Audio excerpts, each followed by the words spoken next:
Looks like we're taking a walk on the wild side as we're seeing the chess deck reignite. Now make sure you guys smash the crap out of that subscribe button so you guys don't miss out on more on us. Today we're going to be talking about the Lima regional breakdown for you, and this is the one that's ran by Carlancho. So big shout out to Carlancho for always trying to share info with the community to paint a little bit more of a picture as to what's happening in some of the metas. Now, this breakdown, you have 8 Elf Note actually being the biggest divider in this top cut. We had 4 Cool Tune, 3 Blitzclick. We had 3 Yummy, 2 Rolad, 2 Malice, 2 Lunalites. We also had Branded, Crystron, Doomsy, Draco Tail, Fairy Tail, Invoked, Orcus, Powered, Patron, Radiant Typhoon, and Sky Striker. Doing very, very well out of this. Now, we're going to look at the top 12 deck list out of curiosity here, but it is good news, though. If you're somebody that's been curious about like picking up the Arc V decks, you know, you do have 2 Lunalite lists encompassing into this event, kind of giving you a little bit of an idea of things you might want to consider from there. And that's actually kind of reassuring info to actually get. Now, winning our event was Elf Note. This has been a pretty big driving force, especially in today's forecast and meta. And this deck was choosing to play the Angelecki stuff. You know, we're able to basically put the floodgate limiters on the opponent and basically try to control the game through those effects, which I don't personally feel like it's worth it, but in comparison to jumping from the YCS build to this build, you know, you're doing 2 extremely different things. But obviously, you know, with what you're building into the Elf Note deck to be able to play the Angelecki stuff, it's a 5-card dedication. In the main deck, a 5-card dedication into the extra deck. So you're kind of walking that fine line of rebalancing here just to kind of make sure that, you know, you're going to get the best aspects of what you're looking for. And honestly, I don't really feel like that's all terribly bad. You know, you just got to make sure that when you're building the deck, you know, you're getting that perfect balance of, you know, card ratios going. Next up, we had Cool Tune. It's cool to see the tunes doing well. Honestly, when we look at Cool Tune in its current state, I don't really feel like the deck is doing too bad. This build does have some interesting choices about it. For example, they're only choosing to play 1 Pot of Desires in the deck, which I guess is fine. You don't want to Desires into Desires, especially with these combo decks, because that's going to feel absolutely awful. That's one of the biggest detours that I personally have ran into when we're dealing with these sorts of lists, is just like, you know, if you're running into inconsistencies, God, does it feel horrible. In terms of the rest of the deck, I mean, I like the Contact Seas. We still do have the reframing in the side deck.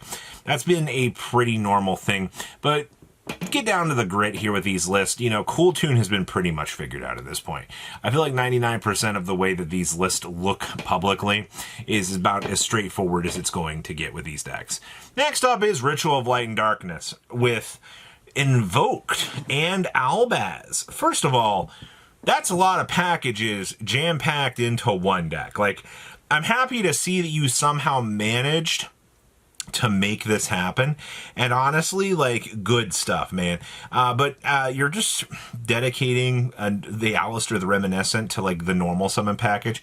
You're not even looking at playing, you know, the older Albat or the older Alistair stuff. It's just go with Reminiscence, building the package. We have the Diabell Star stuff in here. You're already playing 47 cards in the main deck. This would have been something that I feel like if you added a little bit more, you could have bridged into a 60-card pile and gotten some even more crazy results. But that's something that I've noticed a lot of people, you know, will try to do. You could have splashed in Mitsurugi and gone even crazier, but that's not what they were going for here. So we've got the Anti-Spell Scam Search Complex down in the extra deck as well. All right, next up is 4th place. We get to see Elf Notes doing exactly what Elf Notes want to do. Now, this build, we are not doing the Angelecki stuff. We've taken the step back from that level of unfun, and we said, all right, cool, you know, we can still accomplish the same things that we want to do, but we're also accomplishing, you know, slightly different results, which I don't hate that. I also see that we've got triple Harmonia in the main deck, which is good. We got double Droll checking in. In terms of the main deck, I think this is perfect. Now on the side deck, I do see we've got the Solemn or the Solemn Scolding showing up.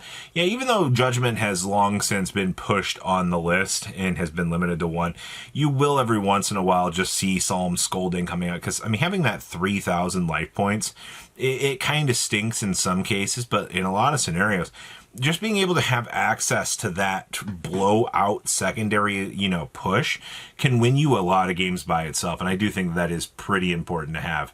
Next up here, we have more Elf now. Holy crap, man. Now this takes us back to what the first place list was doing. This is where we have more of the Angeliki stuff built into the deck. You're going to look to use that as your control stepping stones. And you're looking just to be able to use that to get the best possible advantage that you can. And honestly, I'm not really hating on that, man. I do appreciate the fact that, having access to that is really going to help us out. I do see we are playing a lot more of our anti-fun cards in the side deck. This is where you get the Call by, the Cross Out. The fact that they've also got Feather Duster down here in the side deck is interesting. They've also got Lava Golem on call up if they need it. I feel like this list is doing essentially the rebalancing act that you kind of expect to be seeing with a lot of today's meta. But this is just strange because we just came out of a YCS where nobody is playing Angeliki. Actually, I feel like the Angeliki Elf No builds have been a little bit offset, and then come here and we're just seeing them really doing the job. Next up, we get to see the Power Patron Archmage pile absolutely doing what you would expect to do. This is where you get to do all the fun pendulum scale stuff. You have access to all of the rotations. You get to put the 3 9,000 attack bodies on the field and just have a, reverse OTK at your disposal. It's never until you just realize, oh, my opponent has an open field and I can just make 3 big 3,000 attack point monsters that the opponent's just going to be like, uh-oh, and then, they go, and they gulp, and they're like, oh, and you just close out the game. It's also interesting that they are choosing to main deck the Pot of Sloths in the main deck. It's actually very, very unique because this deck actually can shift into whichever mode that it feels like it needs to be in. And honestly, I kind of like that. I like that we are seeing a little bit of a shift here occurring to be able to kind of get you some different coverage for things. So that's actually more unique than I would have kind of expected to see. Next up, we have more Cool Tune. Honestly, this list is choosing to play the Pot of Prosperity over the Desires. Honestly, do your coin flip when it comes to these lists. Do you want to play Pot of Desires? Do you want to play a Pot of Prosperity? That's as much as it is. The rest of it is constructing in your hand traps. Do I want 2 Ghost Ogre? Do I want 2 Bells? Do I want 3 Bells, 1 Ogre? What is going to be that balancing act of those hand traps that you're going to need to be able to get that appropriate answer for what you're looking for. Post side deck is all of the going second cards in the world. We have Perulias, Fuas, all of that good stuff. We've also got the Pot of Sloths to find stuff. We've got access to the door. Honestly, your coverage in this deck, I think, is hilarious. But outside of that, this is pretty much what I would expect for Modern Era Cool Tune. Until we do get the Dominatrix chick that's able to make Purge, worthy of being in the main deck, we're a little bit further away from seeing that. Next up, we have more Cool Tune. Holy crap, man. Why is there so many Cool Tune? Now, this list, okay. So, we've broken a couple taboos. One, we're playing 41 cards. Number 2, we're playing 2 Pod Desires. These are all things that most of the people are going to look at and tell you should not be doing, but it's okay. It works.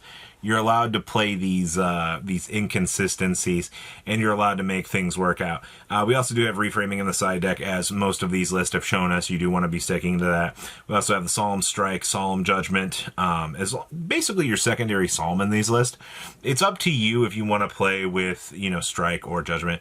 I see we're also playing only 1 evenly matched. I don't know why. I guess it's just because, if you Pot a Sloth on a full field, you can technically dig into it and then try to find some sort of power cards, kind of rebalance you and be able to do things. That's like the one trade-off I feel like you're going to get here to be able to make things work. So that's kind of interesting, to say the least.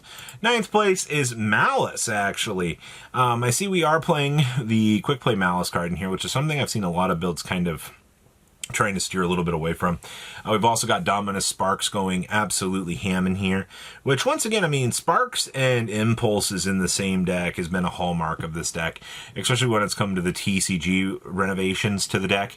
TCG has decided that we're going to TCGify this and be able just to get the deck to work out in the way that we need it to, which is actually not bad. Next up, we have Orcust. Honestly, seeing Orcust get 10th place is kind of a scary feat, man. This deck, you're still able to play through things things. And right now, you know, you're just going to be using the Link 4 to be able to kind of get some disruptions during the opponent's turn. When the game comes back to your turn, it's make Daddy Borrelsword and try to clear the game. Honestly, Borrelsword is still an incredibly powerful boss monster that actually will just close out games by himself. And I do actually like the fact of having access to him. Next up here, we do have Radiant Typhoon shenanigans. Radiant Typhoon, the more I've looked at the way that this deck plays, it is kind of disgustingly good when it does its thing. You've also got Triple Pause slot down here. We're once again seeing that evenly matched thing where, you know, you just play the one copy so you can draw like 10 cards, hope to see it, and then, you know, be able just to, you know, power through the opponent. This build's also only playing 2 Pot of Extra. Interesting to see that, you know, we are using these draw cards to help us out. And last but not least, we actually have some Yummy back here.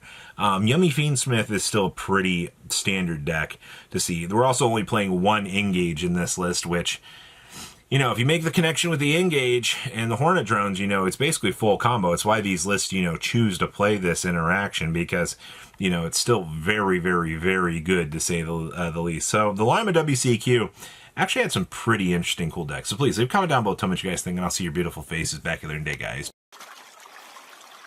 Patrons! Thank you!